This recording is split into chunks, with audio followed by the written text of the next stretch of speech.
Hello students, today we will discuss our chapter Let's Learn Scratch. Any task that we perform includes several steps. To complete the task we need to follow all the steps in a particular sequence. कोई भी task अगर आपको perform करना है तो उसके लिए आपको कुछ स्टेप्स होते हैं, वो स्टेप्स को कंप्लीट करके ही आप अपने टास्क को कंप्लीट कर सकते हैं। अगर आप उन टास्क को एक सीक्वेंस में नहीं करेंगे तो आपका टास्क कंप्लीट नहीं होगा।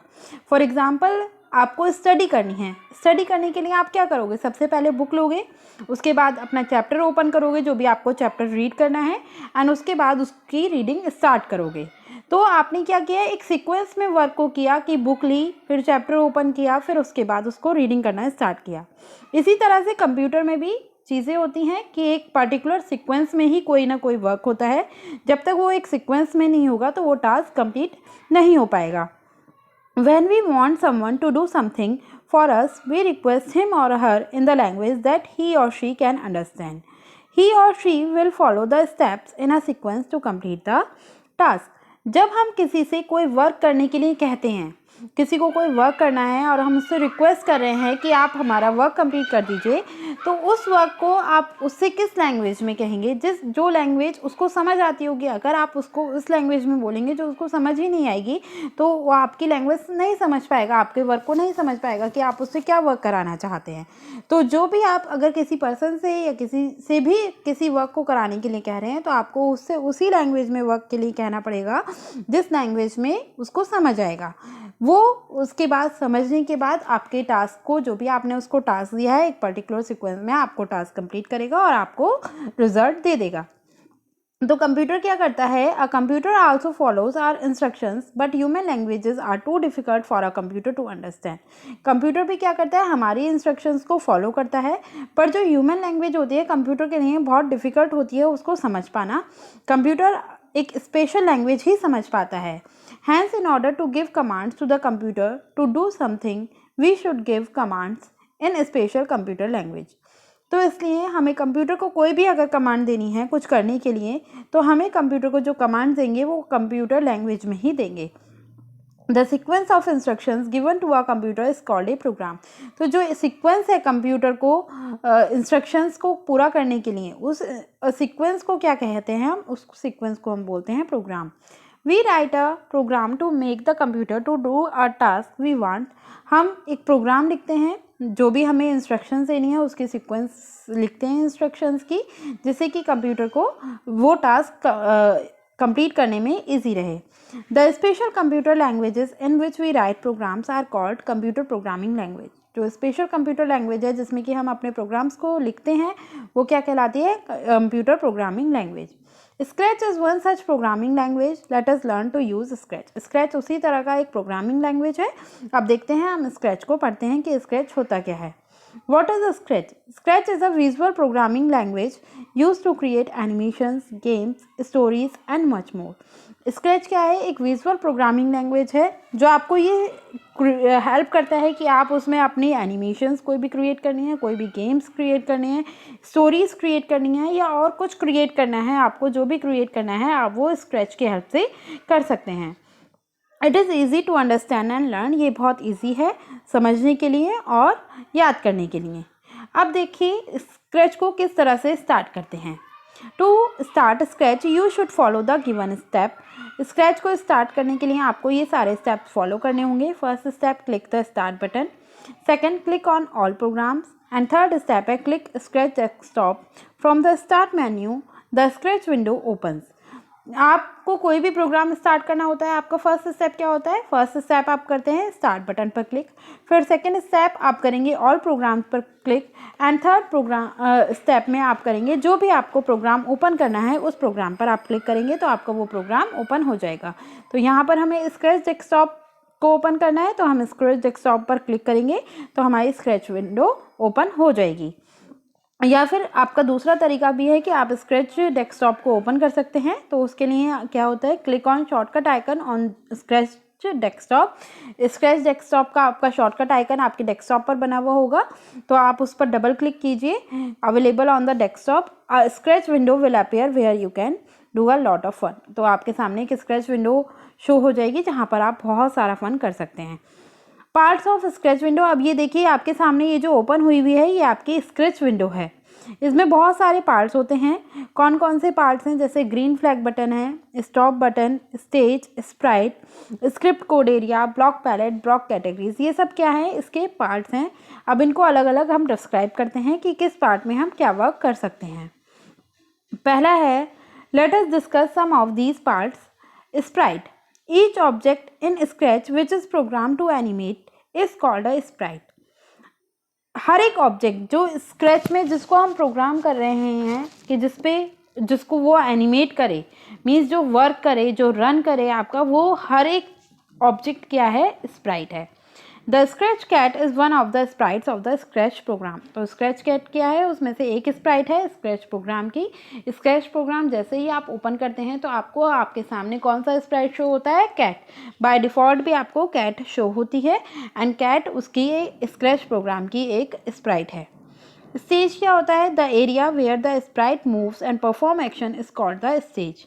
The project actually runs here. Stage क्या होती है, आपको स्कूल में भी पता है, स्कूल में आप कहीं पर भी जो आप प्रोग्राम परफॉर्म करते हैं, कुछ करते हैं, तो उस एरिया को क्या बोलते हो आप, स्टेज बोलते हो। इसी तरह से स्क्रैच में जहाँ पर आपका स्प्राइट वर्क करेगा, स्प्राइट रन करेगा, परफॉर्म करेगा अपने एक्शंस, वो एरिया क्या कहलाएगा, आपका stage.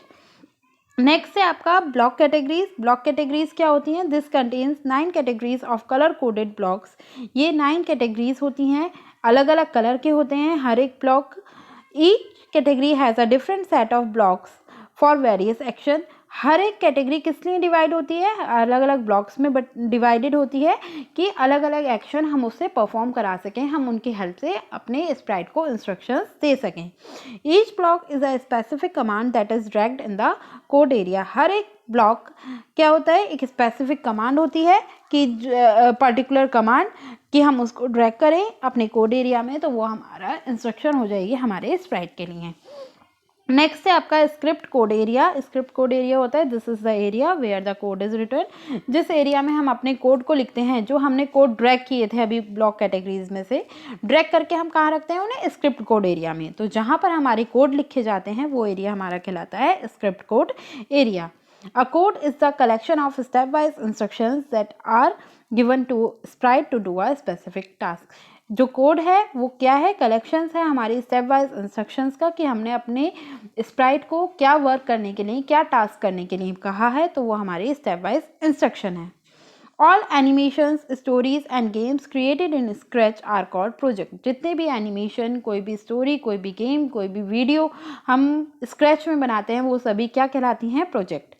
To create a script, drag a block and drop it in the script code area. आपको कोई भी स्क्रिप्ट प्रिपेयर करनी है तो स्क्रिप्ट प्रिपेयर करने के लिए आप क्या करेंगे, कोई भी ब्लॉक लीजिए, उसको ड्रैग कीजिए एंड ड्रॉप कर दीजिए अपने स्क्रिप्ट कोड एरिया में, तो आपकी वो इंस्ट्रक्शन हो जाएगी आपके स्प्राइट के लिए।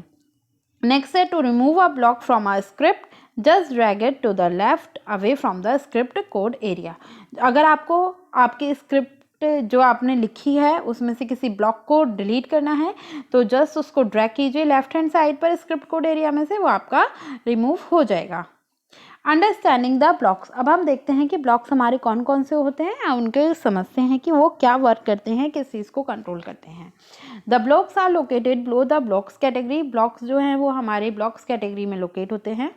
पहला है इसमें motion block. The blocks in the motion category are blue coloured and control the movement of the sprite. जो हमारे ब्लॉक्स होते हैं मोशन कैटेगरी में वो किस कलर के होते हैं, ब्लू कलर के होते हैं, और कंट्रोल क्या करते हैं, मूवमेंट को कंट्रोल करते हैं, जो आपके स्प्राइट की मूवमेंट है। उसमें से कुछ ब्लॉक्स आपके सामने दे रखे हैं। फर्स्ट आपको दे रखा है मूव 10 स्टेप्स। अगर आप मूव 10 स्टेप का करते हैं तो move the Sprite forward by the specified amount of steps. जितने भी आप स्टेप्स उसमें लिखेंगे आपका स्प्राइट उतने स्टेप्स आगे चलने लगेगा। नेक्स्ट है turn 15 degree.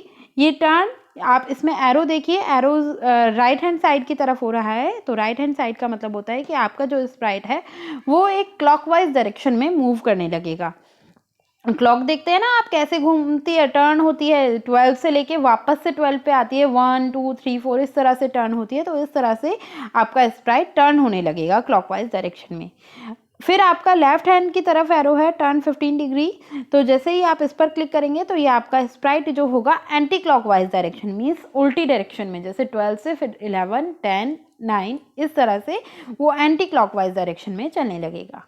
To move the sprite in the backward direction, type the number of steps with a minus sign, for example -10।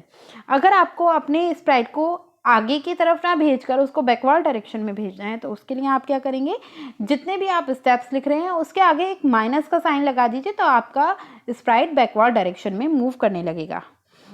Next है आपका लुक्स ब्लॉक। लुक्स ब्लॉक क्या होते हैं, the blocks in the looks category are purple coloured and control the appearance of the sprite. जो आपका looks category होता है वो पर्पल कलर का होता है एंड वो क्या करता है, आपके स्प्राइट की अपीयरेंस मतलब वो किस तरह से आपको शो होगा आपके सामने, किस कलर में, किस कॉस्ट्यूम में, किस तरह से शो होगा, वो सब लुक्स कैटेगरी कंट्रोल करती है। अब देखिए फर्स्ट है इसमें से हेलो फॉर 2 सेकेंड्स। अब आपने अपने स्प्राइट से हेलो कहलवाया 2 सेकेंड्स के लिए, तो क्या होगा, display a speech bubble with a specified text for the specified amount of second. एक स्पीच बबल आपके सामने आ जाएगा, जैसे ही आपका स्प्राइट बोलेगा हेलो तो एक स्पीच बबल सामने आएगा एंड जितने सेकेंड्स आप उसमें लगाएंगे उतने सेकेंड्स के लिए वो आ जाएगा। फिर सोर्स से भी आएगा फॉर 2 सेकेंड, तो इसमें भी क्या होगा, एक कॉल आउट बॉक्स आपके सामने आ जाएगा स्पेसिफाइड टेक्स्ट से और स्पेसिफाइड अमाउंट ऑफ टाइम के लिए। फिर है आपका next costume. Next costume means अगर आपको अपने स्प्राइट के कॉस्ट्यूम्स को चेंज करना है तो आप नेक्स्ट कॉस्ट्यूम के हेल्प से अपने स्प्राइट के कॉस्ट्यूम्स को चेंज कर सकते हैं। तो ये आपका क्या करेगा, कॉस्ट्यूम का कलर चेंज कर देगा। फिर है आपका चेंज कलर। अगर आपको उसका ग्राफिक इफेक्ट चेंज करना है अपने स्प्राइट का तो आप इस चेंज कलर की हेल्प से उसका ग्राफिक इफेक्ट चेंज कर सकते हैं। नेक्स्ट है आपके साउंड ब्लॉक्स। साउंड ब्लॉक क्या करते हैं, the blocks in the sound category are pink colour. जो साउंड कैटेगरी होती है वो किस कलर की होती है, पिंक कलर। आपने 3 पढ़ लिया अभी तक। मोशन आपके ब्लू कलर में होते हैं, लुक्स ब्लॉक आपके पर्पल कलर में होते हैं एंड साउंड ब्लॉक आपके पिंक कलर में होते हैं।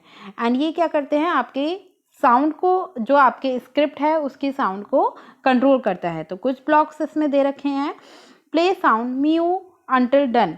आपने उसको वर्क दिया कि प्ले करे, इंस्ट्रक्शन दी प्ले और साउंड करे और वेट करे जब तक कि साउंड फिनिश ना हो जाए, उतनी देर के लिए वो वेट करे। फिर आपने क्या किया, साउंड को स्टार्ट कर दिया, तो क्या होगा, साउंड आपकी प्ले होनी शुरू हो जाएगी म्यू, एंड जब तक रन हो करेगी वो साउंड जब तक वो ख़त्म नहीं हो जाती। फिर आप क्या करेंगे, स्टॉप ऑल साउंड। अगर आपको सारी साउंड स्टॉप करनी है तो आप स्टॉप पर क्लिक कीजिए। एंड नेक्स्ट आप क्या करेंगे, अगर आपको उसकी वॉल्यूम स्पेसिफाई करनी है कि कितनी वॉल्यूम में बोले। आप कई बार देखते हैं कि आपका आप बहुत धीरे से बोलते हैं कि किसी दूसरे पर्सन को सुनाई ना दे, तो आपके स्क्रिप्ट एरिया में मान लीजिए 4-5 पीपल्स हैं या 4-5 स्प्राइट्स हैं आपके, तो आपको बहुत धीरे से बुलवाना है कि सिर्फ जिस पर्सन से मैं कह रहा हूँ, जिस स्प्राइट से कह रहा हूँ उसी को सुनाई दे, तो आप उसकी वॉल्यूम कम कर सकते हैं। एंड लाउडली कहलवाना है, सबको सुनाई दे, तो आप स्प्राइट की वॉल्यूम को लाउड कर सकते हैं। तो ये आपका इस चीज़ के लिए हेल्प करता है। I hope you understand the chapter. Thank you for watching my video.